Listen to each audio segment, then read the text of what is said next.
bulamu.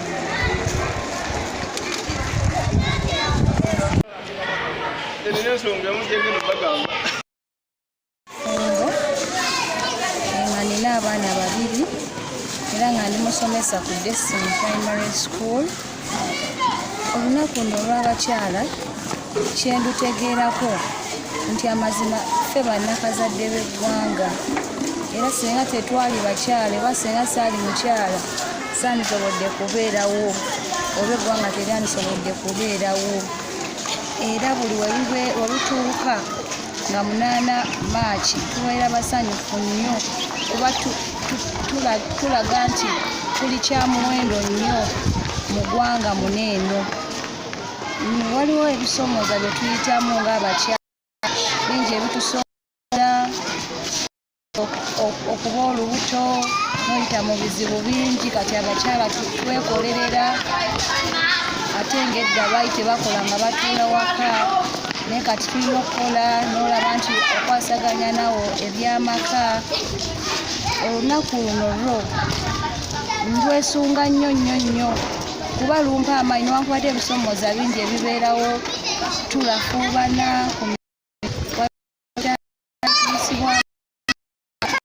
tulabanga abatasobola naye ate nga tusobolera ddala ffe abakyala. N'ensonga endala challenge endala gye tuyitamu y'eyokubeera nti okuraisinga abaana bano tebakuzika. Abaana olina obbagonjula ku ssomero kuno baleeta abaana n'olabira ddala nga omusomesa omukazi gwalina oteekamu amaanyi okulaba nti okola obuvunaanyizibwa bwo.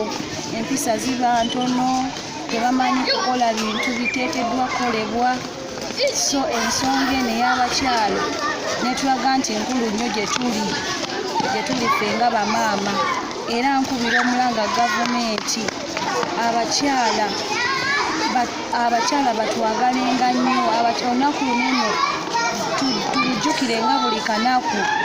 Ne mu masomero muneeno abaana bafunenga guidance and counseling, balemenga kugoowanga. Guidance and counseling zibeere mu baana abawala babaana awa girl child bayisibwa bubi oluusi okusoma, oluusi bafunye cards teziriiwo. At least amasomero tufunenga nga batuyamba nga batuwayo ku pads ezo. Abaana abawala baleme kwetamwa kusoma, abaana abawala beetamwa okusoma ng'abasajja obbakwana egamba byonna bisoomooza eby'abaana abawala. Gavumenti efeeyo etuyambe ku baana n'abakyala abatasobola kwetuusaako ebikozesebwa bayambibwe mu ekyo ensonga. Omukyala mufumbo era ng'ali musomesa wano ku Destiny nga bo tebakola balina ssente z'akameeza. Mbakubiriza okwekolera. Tolinda ssente z'akameeza kuba tuba twetaaga ebikozesebwa bingi ffe ng'abakyala. Twetaaga okwelongoosaako, okubeera ku mulembe, twetaaga okwegulira ku bintu kale nga omwami n'otamumenya nnyo. Abakyala abatuula ewaka bano twefeeko tulabe nga tukola tetutuula yiyayo ka bizinensi awo. Totuula waka kubeera awo kuba ffenna tukola newankubadde abasajja balaga nti gy'emitwe gy'amaka naye ffe tulina naffe okubayamba nga ffe abakyala ne basobola nabo okukola ki okutwenyumirizaamu ng'abakyala b'ewaka. Omulanga abakyala abo muveeyo musituke. Ffe abakyala omulembe guno tulina okwekolera naffe. Si buli kimu nti omusajja alina okutuwa, nedda. Tulina okwekolera oba kasente katini ako k'oba otandikirako akolabe nti naawe ovaayo, omusajja n'akuwa value. Abasajja nabo babagattako, tebaagala babanafuya. So y'ensonga.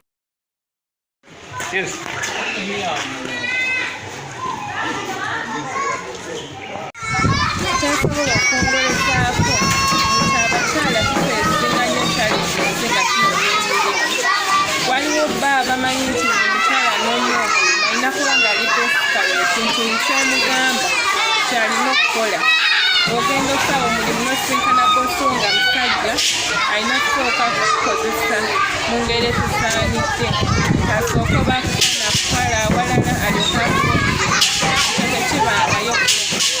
N'oba ng'oli mukyala nga wali okiiseemu tosobola okugamba tokugamba nga nakufuna lwansonga olina okuddayo eri mu diginita yaffe. Olina okukuuma valiyo ng'omukyala n'omanya nti nomba seebase n'omusajja nomba sikoze ayagala bukwakiriza owankaddeko okukola nsobola okufuna buli kimu kyeneetaaga mu kiseera. Kati abo abakyala abagende ne bagamba nti ngenda kozesa byendina nsobole okufuna omulimu tekibanga ate tekinyuma n'omulimu ogwo n'owoba ogufunye oba teweyagaliramu oba tosobola kukozesa bwongo oba kwongerezaako mu ngeri endala. Kati kyensobola okubagamba abakyala bonna kati ku mevali yaffe ng'abakyala omuntu yenna anaakuyamba mu nsi eno asobola okuyamba yadde nga tataddeeko okukwakiriza okutta. Nsooka okole kino sooka ompe kino ndyoke nfuna omulimu. Awo bweba nga bigaanye oba ng'ofunye okukwakiriza ng'omanya abo tebijja kusoboka. Opportunities zibeerayo ennyo mu nsi eno.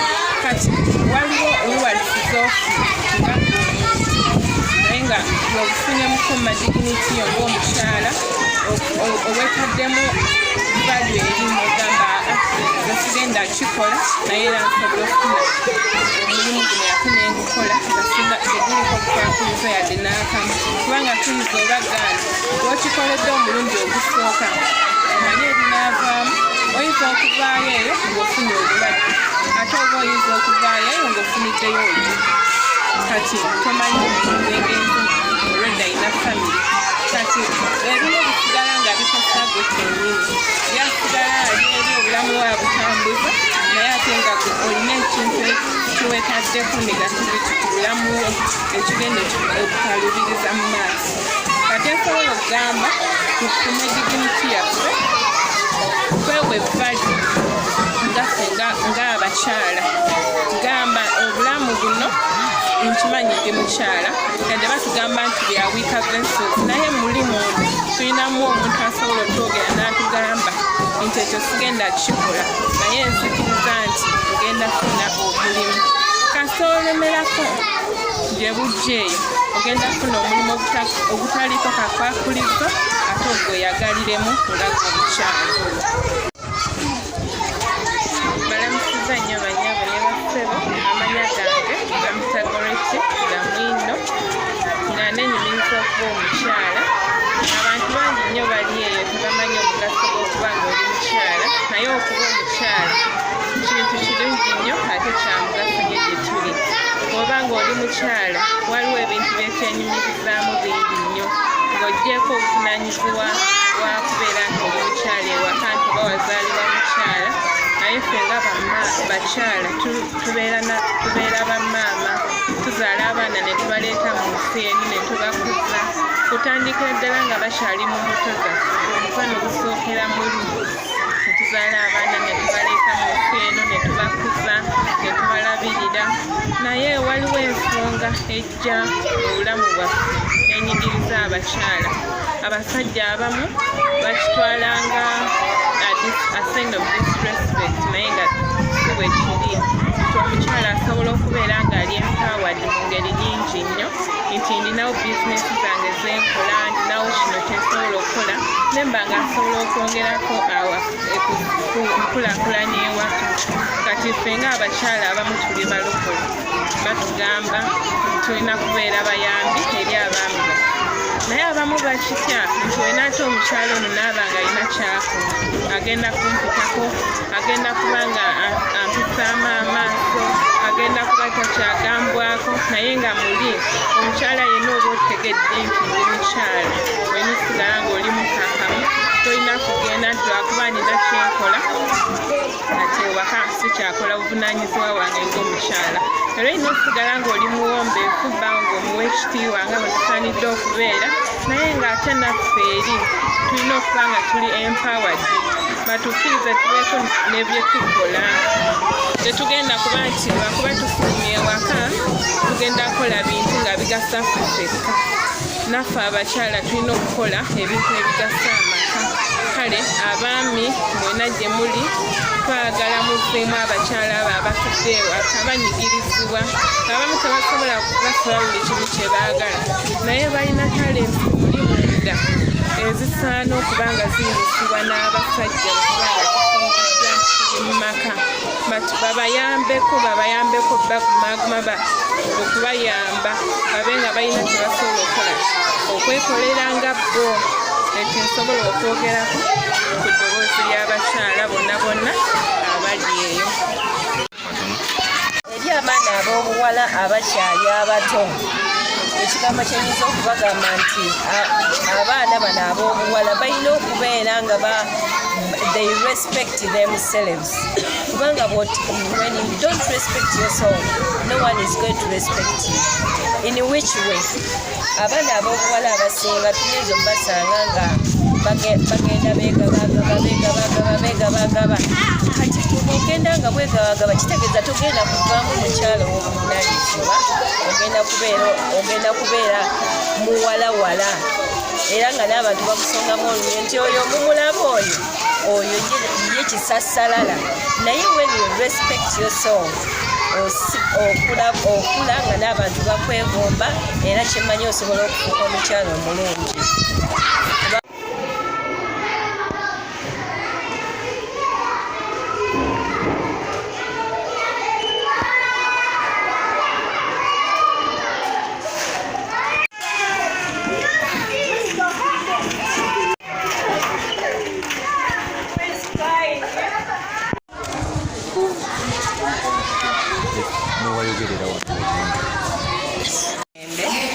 Era nga mbeera mu mukono muno ekyalo tukiyita Ngandu. Ndi mukyala mufumbo era nina abaana n'omwami gyali. Twebaza Katonda olw'olunaku olwo olw'abakyala olubeerayo nga ennaku z'omwezi 8 kwegamba baalututeekerawo ndowooza nga bamaze okulaba nti abakyala mu ngeri omu oba endala banyigirizibwa. Kyova olaba naffe ne batuteerayo olunaku ne bagamba nti luno olunaku lwammwe lwakubeera nga temubeera nnyo mu kunyigirizibwa okubeera mu ffumbiro nti kufumba kubeera nga okola emirimu gy'amaanyi kwegamba lubanga olunaku oluli it is a public day to women. N'olwekyo neebaza abateekawo olunaku olwo tulijjukira engeri gye bayisangamu abakyala mu biseera ebyedda. Mu biseera ebyedda abakyala babeeranga mmanju eyo mu ffumbiro nga ne wabeera nti mukolo oba kwanjula kwa muwala wo agenda kwanjula ng'obeera eyo mu kisenge munda tobeera mu bantu tukulaba. So ng'ate kikyamu omukyala gwe wazaala omwana oyo agenda okufumbirwa oba okwanjula naye oyina okubeera nga weeyagalira ku lunaku olwo lwa muwalawo. Kati ebiseera bino kirungi nnyo nti abakyala kati twakitegeera tetubeera mu kisenge tuvaayo naffe olw'okuba nti tuli bakyala naffe tuli abantu ng'ate abaami era we bali naffe tuli bantu ng'abaami we bali. N'olwekyo